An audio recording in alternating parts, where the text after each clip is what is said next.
السلام علیکم ورحمۃ اللہ وبرکاتہ۔ امید ہے کہ آپ تمام اللہ کے فضل و کرم سے بخیریت و عافیت ہوں گے۔ اب آئیے آج کی چند بہت ہی اہم خبریں جو کہ راشد سہارا روزنامے میں شائع ہوئی ہیں انہیں پڑھتا ہوں، سنیے گا۔ گجرات یونیورسٹی کے ہاسٹل میں نماز کی ادائیگی کے خلاف احتجاج و مار پیٹ کا معاملہ، 7 غیر ملکی طلباء کو ہاسٹل خالی کرنے کا حکم۔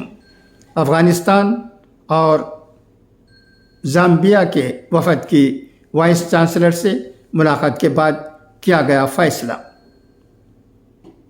احمد آباد گجرات یونیورسٹی کے ہاسٹل میں رہنے والے کچھ غیر ملکی طلباء پر حال ہی میں نماز ادا کرنے کے معاملے پر حملہ کیا گیا تھا۔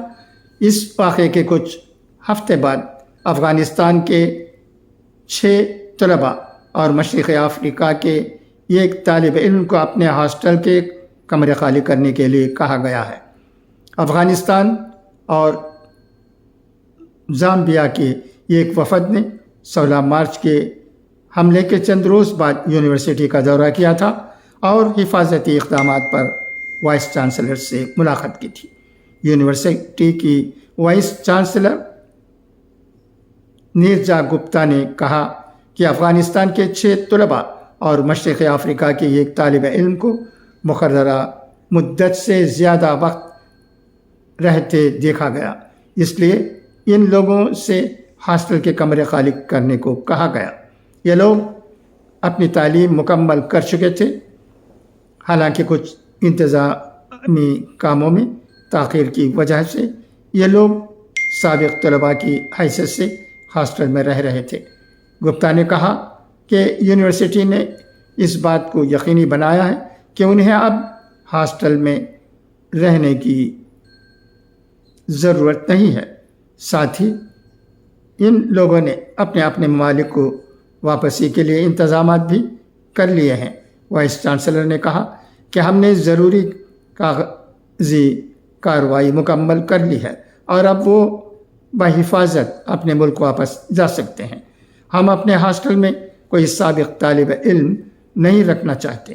ہم نے متعلقہ ممالک کے کونسل خانوں کو آگاہ کر دیا ہے اور انہوں نے ان طلباء کو ہاسٹل خالی کرنے کی ہدایت بھی کر دی ہے۔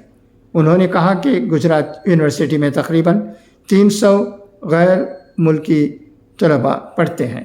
16 مارچ کی رات ازبکستان، افغانستان، جنوبی افریقہ اور سری لنکا کے طلباء اپنے کمروں میں نماز ادا کر رہے تھے، تبھی لوگوں کی ایک گروپ نے مبینہ طور پر ان کی مخالفت کی اور مذہبی نعرے لگائے، جس کی وجہ سے دونوں گروپوں میں کہاسنی ہو گئی۔ معاملہ بعد میں مار پیٹ تک پہنچ گیا۔ اس لڑائی میں 5 غیر ملکی طلباء زخمی ہو گئے تھے۔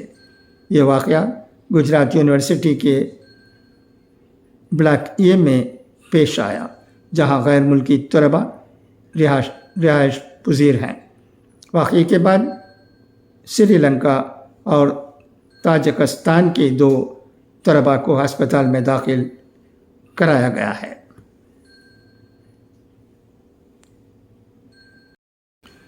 اب آئیے برنارڈ شاہ کے اقوال زرین سماعت فرمائیں۔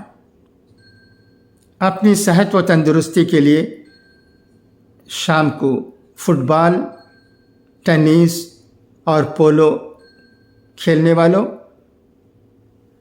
تم دیہاتوں میں جا کر ان غریب کسانوں کا ہاتھ کیوں نہیں بٹاتے جن کے جسم محنت کی زیادتی سے چور چور ہو رہے ہیں۔ چمکتا ہوا دن ہی نہیں، کالی رات بھی حسین ہوتی ہے، تم دیکھتے نہیں۔ رات کے کالے آنچل پر تارے کتنے پیارے لگتے ہیں۔ دکھوں کو تم جتنا زیادہ خوفناک سمجھتے ہو وہ اتنے خوفناک نہیں۔ جو شخص اچھی کتابیں پڑھنے کا شوق نہیں رکھتا وہ معراج انسانی سے گرا ہوا ہے۔ حسن سیرت برائیوں سے پرہیز کرنے کا نام نہیں ہے، بلکہ ذہن میں برائی کے ارتکاب کی خواہش نہ پیدا ہونے کا نام ہے۔ دعا ہے کہ اللہ تبارک و تعالی ہمیں ان اچھی باتوں پر عمل کرنے کی توفیق عطا کرے۔ خدا حافظ، فی امان اللہ۔